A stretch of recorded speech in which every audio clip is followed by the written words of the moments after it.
दर्शकों प्रणाम। आपके भीतर बैठे हुए ईश्वर को मैं प्रणाम करते हुए उनसे आशीर्वाद की याचना करती हूँ और उसी आशीर्वाद के साथ अपने वीडियो को आगे बढ़ाती हूँ। तो दर्शकों, आज का जो टॉपिक है that is very very very important. इसलिए मेरा आपसे अनुरोध है कि आप इस वीडियो को अंत तक देखिए और लाइक, कमेंट, सब्सक्राइब अवश्य कीजिए। मैं आपके लिए नए नए वीडियो लेकर आती हूँ। आप मेरा मनोबल बढ़ाएं, कमेंट, शेयर और अपना प्यार देकर। तो दर्शकों, शुरू करते हैं। देखिए, एस्ट्रोलॉजी में there is a destiny and free will. मतलब ईश्वर ने सभी को डेस्टिनी दी है, एक भाग्य लिखकर भेजा है, लेकिन उसके साथ साथ एक फ्री विल भी दी है। आपको चंद्रमा के रूप में आपको माइंड दिया है, हार्ट दिया है, ब्रेन दिया है, मरकरी दिया है, मतलब डिफरेंट प्लैनेट्स दिए हैं, जिसके द्वारा आप सोच विचार कर सकते हो और एक्शन ले सकते हो। मतलब अपने भाग्य को सुधार सकते हो। ठीक है, देयर इज़ अ डेस्टिनी। जैसे आपने कर्म किए हैं उसके अकॉर्डिंग आपको फल तो मिलेगा ही, पर इसका मतलब ये तो नहीं ना कि आप हाथ पर हाथ रख कर बैठ जाए और वो फल मिल जाएगा। उसके लिए कर्म करना पड़ेगा, जो सर्वोपरि है अकॉर्डिंग टू श्री कृष्ण इन भगवत गीता, और उसमें ही मैं भी बिलीव करती हूँ। मैं इन चीज़ों में विश्वास नहीं करती और जनरली आप लोग भी परेशान होते हैं। कोई कह देता है ये चीज़ दबा दो, कोई कह देता है कि इसको जला दो, कोई कहता है सड़क पर फेंक दो। क्या ऐसा करने से आपकी डेस्टिनी बदल जाएगी? नहीं बदलेगी, बल्कि ऐसा करके आप अपने लिए ही और नेगेटिव कर्मास क्रिएट कर रहे हैं। तो क्या करें? ऐसे में आप जो प्लैनेट कहता है उससे जुड़ा हुआ कर्म कीजिए। मान लीजिए सेकंड हाउस है। सेकंड हाउस किसको रिप्रेजेंट करता है? वेल्थ को। और आप कहते हैं मेरे पास धन नहीं आ रहा। कोई क्लाइंट आपके पास आया, वो कहता कि मेरी धन की पोजीशन अच्छी नहीं है। तो क्या आप उसको ये कहकर भेज देंगे कि आप इतने समय इंतज़ार कीजिए, आप ये चीज़ बहा दीजिए, आप ऐसा कर दीजिए, तो आपका जो प्लैनेट है ठीक हो जाएगा? नहीं। मेरे हिसाब से मंत्रास एंड एक्शंस, दो चीज़ें ज़िंदगी में ऐसी हैं जो आपकी डेस्टिनी को कुछ हद तक बदल सकती हैं। कैसे? देखिए, अगर आपका व्यापार अच्छा नहीं चल रहा,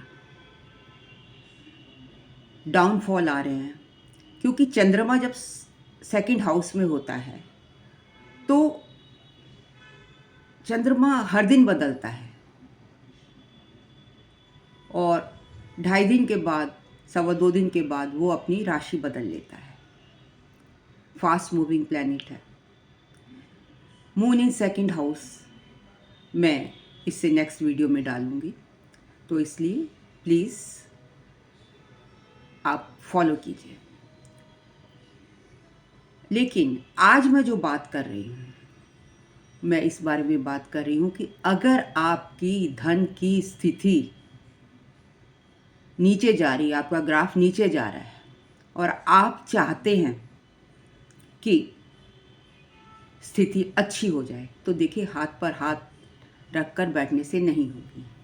तो क्या करें? मान लीजिए आपके 5वें घर में शनि देवता बैठे। अब शनि 5वें घर में, 5वां घर किसका है? लर्निंग का है, सीखने का है, आपकी बुद्धि से जुड़ा हुआ है। तो यहाँ पर आपको पांचवा घर क्या कह रहा है कि अगर आप लर्निंग करोगे तो आपको फिफ्थ हाउस रिलेटेड सक्सेस मिलेगी। आप अपनी पढ़ाई अच्छी कर सकते हो, अपनी लर्निंग अच्छी कर सकते हो, आपकी डेस्टिनी चेंज हो जाएगी। लेकिन अगर यहाँ शनि बैठे हैं तो शनि किसके कारक है? शनि इज ओल्ड, बूढ़े हैं शनि, ऐसा कहा जाता है शास्त्रों के अकॉर्डिंग। तो जब शनि ओल्ड है और पांचवा घर लर्निंग का है, तो अगर ऐसा व्यक्ति जिसका शनि पांचवें घर में बैठा है तो वो हिस्ट्री मतलब पुरातन टाइम्स, पिछले जो ओल्ड है, ओल्ड हिस्ट्री, उसके बारे में पढ़ता है, आर्कियोलॉजी पढ़ता है, हिस्ट्री पढ़ता है, उसको शौक होता है पुरानी पुरानी चीज़ें इकट्ठी करने का, उसमें वो लर्निंग करता है। और शनि काल को भी दर्शाता है, मतलब टाइम मैनेजमेंट, डिसिप्लिन। तो ऐसे में अगर आप शनि से जुड़े, पांचवें घर में शनि बैठा है और उसके जो कारक तत्व हैं उनसे जुड़ा लर्निंग जो है करेंगे, मतलब ओल्ड, शनि से जुड़े ओल्ड, सैटर्न इज ओल्ड, मतलब पुरानी चीज़ों के बारे में पढ़ेंगे, टाइम मैनेजमेंट के बारे में पढ़ेंगे और जितने भी आर्कियोलॉजी के बारे में पढ़ेंगे या ऐसी कुछ चीज़ें इकट्ठी करेंगे जैसे पिछले ज़माने में होता था। ये कैमराज होते थे, क्लिक किया, आजकल तो 2 मिनट में फ़ोटो आ जाती है, वीडियो बन जाती है, लेकिन पहले ऐसा नहीं था, रील्स डालते थे। तो कई लोगों को शौक़ है, उनको इकट्ठा करते हैं, कॉइन्स इकट्ठे करते हैं।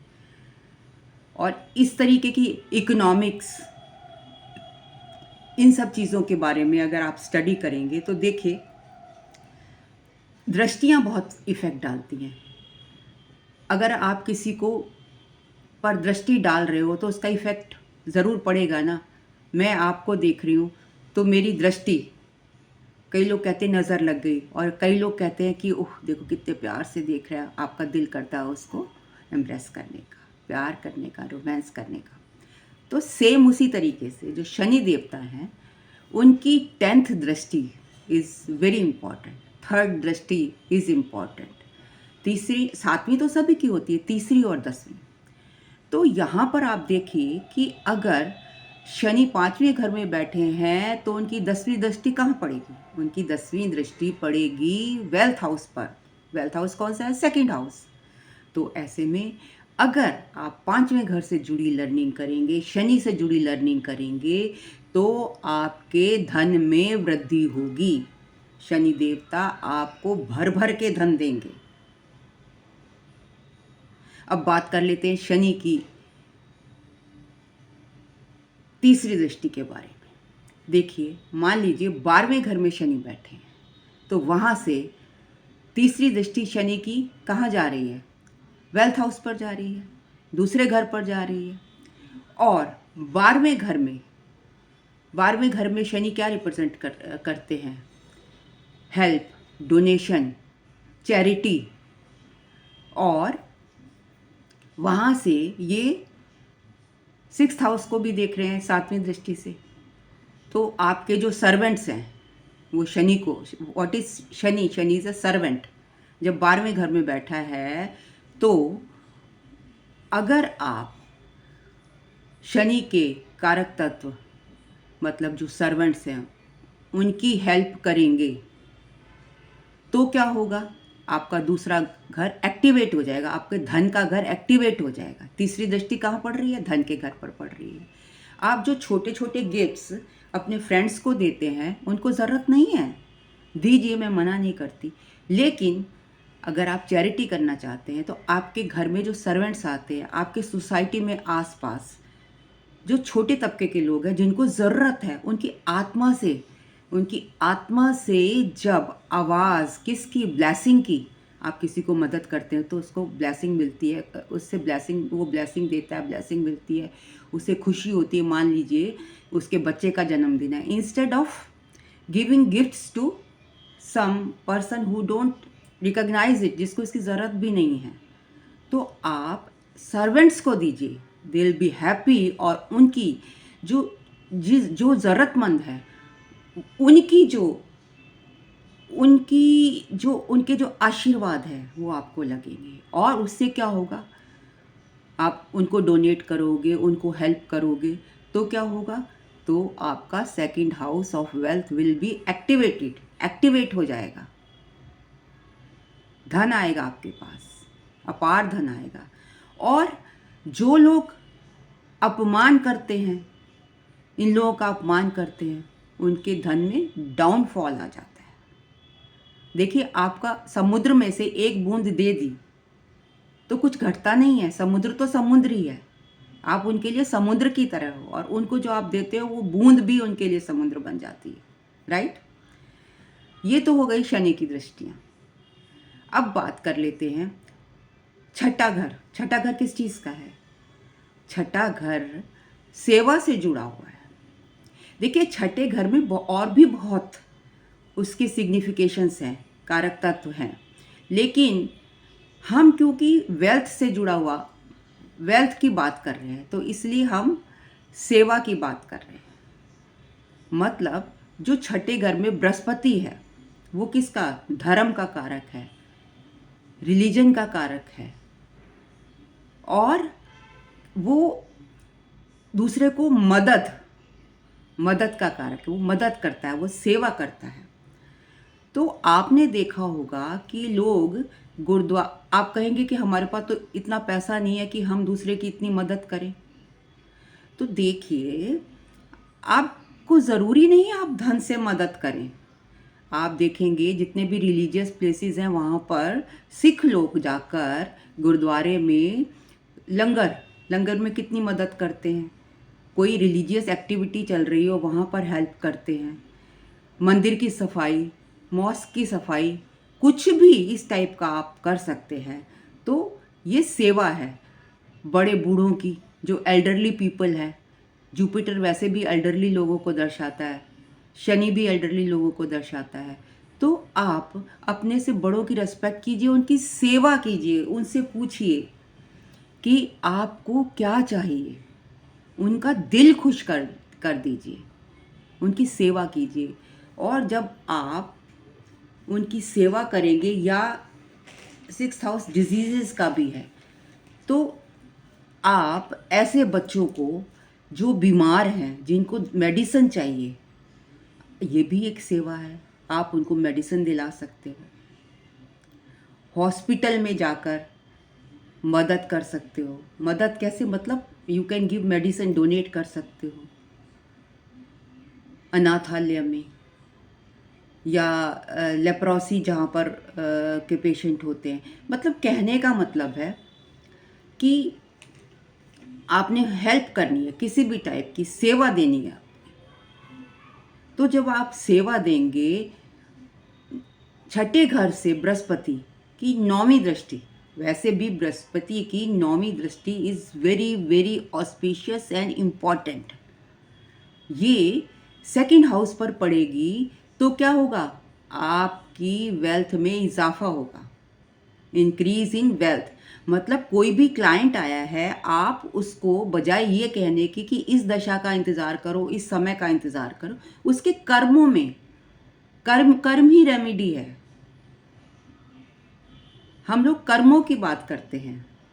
अ गुड एस्ट्रोलॉजर, जो आपको अच्छा एस्ट्रोलॉजर है, वो आपसे पैसे मूटने का नहीं सोचेगा।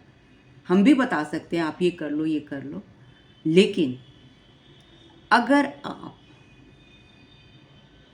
छठे घर से रिलेटेड, धर्म से रिलेटेड, सेवा से रिलेटेड काम करेंगे, तो यहाँ से बृहस्पति देवता आपके वेल्थ हाउस को देख रहे हैं, सेकंड हाउस को, जो कि धन का घर है।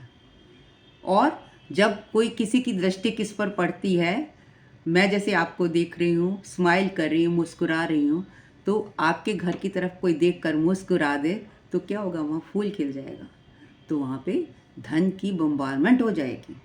बृहस्पति वैसे भी हर चीज़ को बढ़ाते हैं, शनि हर चीज़ को बढ़ाते हैं। तो दिस वॉज फॉर जुपिटर। अब मान लीजिए सातवें घर में अगर मंगल बैठे और आपकी धन की स्थिति डाउन है, तो सातवां घर किसका है? सातवां घर है पार्टनरशिप का, आपके स्पाउस का, आपके बिजनेस का। तो वैसे तो ये मांगलिक योग बनाता, लेकिन इस वक्त हम मांगलिक की बात नहीं कर रहे, हम बात कर रहे हैं धन की, कि हमारे पास धन कहाँ से आएगा और कैसे आएगा, हमें क्या कर्म करने हैं। तो अब आप कहेंगे मंगल तो झगड़े का कारक है। हर वक्त मंगल झगड़े का कारक नहीं होता। झगड़ा कब होता है? जब आप में कोई एंग्जाइटी होती है, और ये एंग्जाइटी को ख़त्म करने के लिए आप क्या करते हैं, अगर जिम से, एक्सरसाइज से, फिजिकल एक्सरसाइज से जुड़ जाएंगे तो आपकी एंग्जाइटी लोअर हो जाएगी। डॉक्टर भी आपको ये बताता है। आप देखते हैं लड़के सड़क पर दौड़ रहे हैं, लड़कियां सड़क पर दौड़ रहे हैं, तो दैट इज स्ट्रेस मैनेजमेंट। मतलब स्ट्रेस को मैनेज करने का कोई भी तरीका आप अपना लीजिए। तो आपके जो मंगल में एंग्जाइटी है, मतलब हस्बैंड वाइफ हैं तो एक दूसरे से लड़ रहे हैं, क्यों? क्योंकि मंगल में बहुत फोर्स है, बहुत एग्रेशन है। उस एग्रेशन को कम करने के लिए आप कोई फिजिकल एक्टिविटी करेंगे तो आपकी एंग्जाइटी खत्म हो जाएगी, और जब एंग्जाइटी खत्म हो जाएगी तो आपका लड़ाई झगड़ा भी शांत हो जाएगा। अब यहाँ से मंगल की 8वीं दृष्टि दूसरे घर पर पड़ रही है। अब मंगल यहाँ से दूसरे घर को देख रहे हैं, तो ऐसे में अगर पति पत्नी मिलकर इकट्ठे फिजिकल एक्सरसाइज करने जाएं या इकट्ठे करें, एक तो वार्तालाप, उनका जो रिलेशनशिप का घर है, ये रिलेशनशिप अच्छे होंगे। और जब रिलेशनशिप अच्छे होंगे, उनकी दृष्टि पड़ रही है दूसरे घर पर, दोनों, तो क्या होगा, आपकी वेल्थ बढ़ जाएगी, आपके पास पैसा आएगा। और ऐसे में क्योंकि एंग्जाइटी है, एंग्जाइटी आपके उसको बिजनेस को लेकर आप दोनों में एंग्जाइटी है। अब जब आपने एंग्जाइटी को फिजिकल एक्सरसाइज से, जिम से, एक्सरसाइज से, रनिंग से, स्पोर्ट्स से, किसी भी फॉर्म से, मतलब स्ट्रेस मैनेज कर लिया, तो आपका दिमाग ज़्यादा काम करेगा और इस ऐसे में आपका बिजनेस बढ़ेगा। बिजनेस बढ़ेगा तो पैसा आएगा। आप करके देखिए, बजाय कि आपसे कोई पूछने आए कि भाई मेरे को पैसा नहीं आ रहा, मैं क्या करूं, उसको कह दो कि आप इतना टाइम इंतज़ार कीजिए, या आपकी किस्मत में है ही नहीं, वो हमारा काम नहीं है।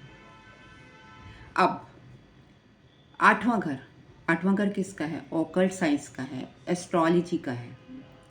अब यहाँ पर बहुत सारे प्लैनेट्स बैठ जाएं और वो दूसरे घर को देखेंगे यहाँ से, राइट? तो अपना इफेक्ट तो डालेंगे ही डालेंगे। बट ऐसे में आपको क्या रेमेडी करनी है? आपने ऑकल्ट साइंस से जुड़ जाना है, एस्ट्रोलॉजी से जुड़ जाना है। मतलब जो प्लैनेट वहाँ पर बैठा है उसको प्लीज़ करना है। मान लीजिए यहाँ पर शुक्र ग्रह बैठे 8वें घर में, और जो शुक्र ग्रह हैं वो क्या रिप्रेजेंट करते हैं? वो तो खुद ही एक बहुत बड़े आध्यात्म के ज्ञानी हैं, ऋषि हैं, एस्ट्रोलॉजर हैं। तो ऐसे में अगर आप शुक्र से जुड़े हुआ एस्ट्रोलॉजी, कौन सी? जैसे भृगु एस्ट्रोलॉजी, भृगु एक बहुत बड़े ऋषि हुए हैं, एस्ट्रोलॉजर हुए हैं।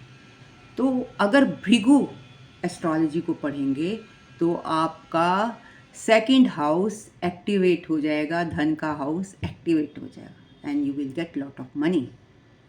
इसी तरीके से अगर शनि बैठे हैं तो शनि किससे जुड़े हुए हैं? नंदी नाड़ी से। तो आप नंदी नाड़ी एस्ट्रोलॉजी पढ़िए। और अगर यहाँ पर बृहस्पति बैठे हैं तो बृहस्पति, इसमें तो पराशर, ऋषि पराशर की एस्ट्रोलॉजी पढ़िए, जो कि हम लोग जनरली पढ़ते हैं वैदिक, जिसमें नक्षत्र और इन सब चीज़ों का ज्ञान होता है। तो जब भी आप इनके साथ जुड़ जाएंगे, ऑकल्ट साइंस के साथ जुड़ जाएंगी, रिसर्च के साथ जुड़ जाएंगे, इनकम टैक्स के टैक्सेशन के साथ जुड़ जाएंगे, सर्जरी के काम से जुड़ जाएंगे, इनहेरिटेंस के काम से जुड़ जाएंगे, इन लॉज के साथ अच्छे रिलेशंस रखेंगे, तो डेफिनेटली आपका सेकंड, यहाँ से 7वीं दृष्टि दूसरे घर पर, जो कि दौलत, धन दौलत, एसेट्स का घर है, उसमें वृद्धि होगी। अब मान लीजिए किसी के 10वें घर में बृहस्पति है, 10वें घर से 5वीं दृष्टि पड़ती है सेकंड हाउस पर, राइट। और बृहस्पति किसके हैं? कर्म हाउस में बैठे हैं। तो आप क्या कर्म करेंगे? 5वीं दृष्टि, 5वां घर किसका होता है? 5वां घर होता है सॉल्यूशंस का, एडवाइस का। तो आप ऐसे में गुरु बन के, as a Guru, Jupiter is गुरु की तरह एडवाइस देंगे, सॉल्यूशंस देंगे, तो आपकी वेल्थ बढ़ेगी।